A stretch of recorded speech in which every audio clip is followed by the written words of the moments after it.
Welcome to our explainer. Today we're diving into the core ideas from Andrew Yang's pretty provocative book, The War on Normal People. It's a work that argues a huge technological wave is about to reshape, well, everything. Right from the jump, the book hits you with this really chilling warning, supposedly from inside the tech bubble itself. We are coming for your jobs. That one sentence, right there, it just sets the entire stage. The central argument is that this massive technological shift isn't some far-off thing, it's already here. So first up, the book identifies what it sees as the main problem, and it gives it a name, the Great Displacement. And this isn't framed like a future threat, something to worry about down the road. No, it's presented as a crisis that's happening right now, already changing the American workforce as we speak. So what is the Great Displacement, exactly? Well, the core argument is that this huge number of Americans leaving the workforce, it's not mainly because of things like outsourcing or trade deals.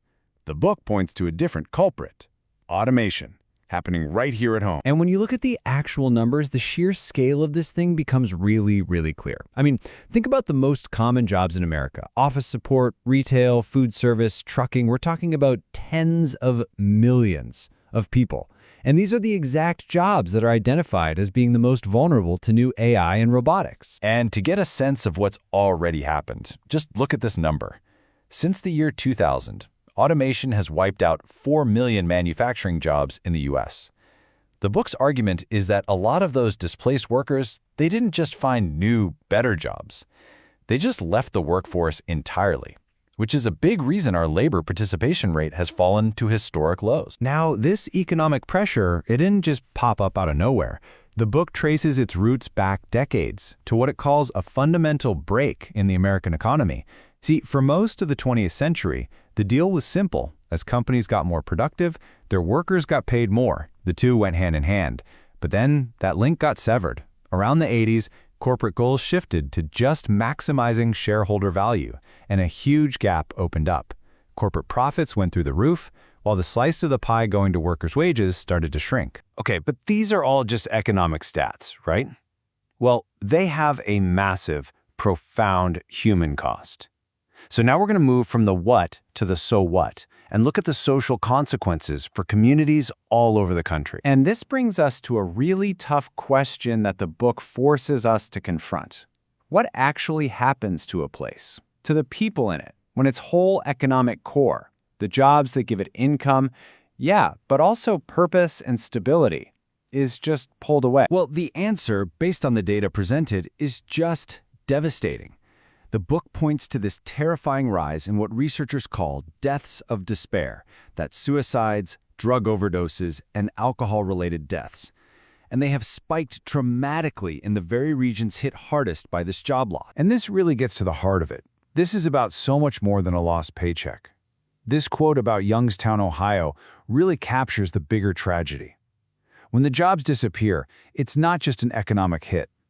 The entire social fabric of a community, the trust, the connections that hold a place together, it can be destroyed. The book also dives into the psychology of this crisis, and this part is fascinating. The argument is that constant economic stress creates what's called a mindset of scarcity. And this isn't just about feeling stressed out about money. It's a measurable cognitive tax.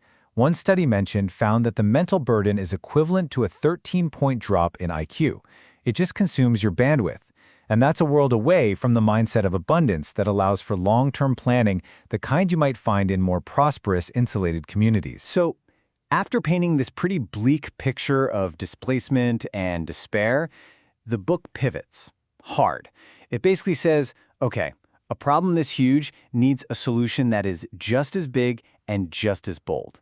And it proposes one single radical idea to tackle it head-on. And that solution is called the freedom dividend. It's a form of universal basic income, or UBI. And the idea is actually pretty simple.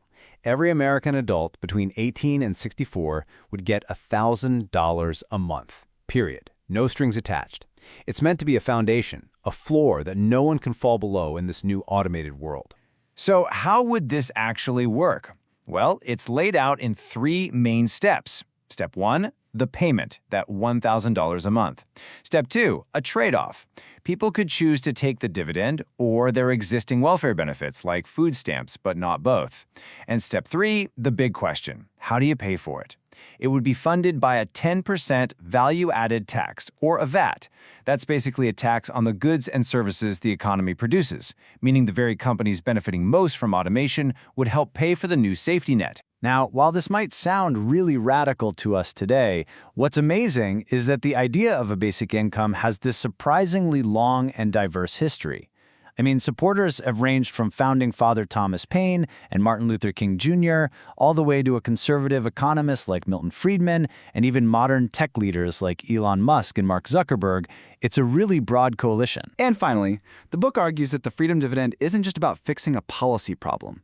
It's presented as the first step towards something much, much bigger, a whole new vision for our economy, one that rethinks what we even value as a society. This new vision is called human capitalism, and it proposes a fundamental shift in our goals. Right now, our system of institutional capitalism has one main goal: maximize profit. And we measure it with things like GDP and the stock market. Human capitalism would have a totally different goal: maximize human well-being. And you'd measure it with things like our health, our mental health, our life expectancy, the strength of our communities. The person, not the dollar, becomes the point. And that leaves us with this final, really challenging question. As technology just keeps accelerating, we're faced with a choice. Do we build an economy that serves the market above all else? Or do we build one that is designed, from the ground up, to serve humanity? The book argues that the decision is ours to make.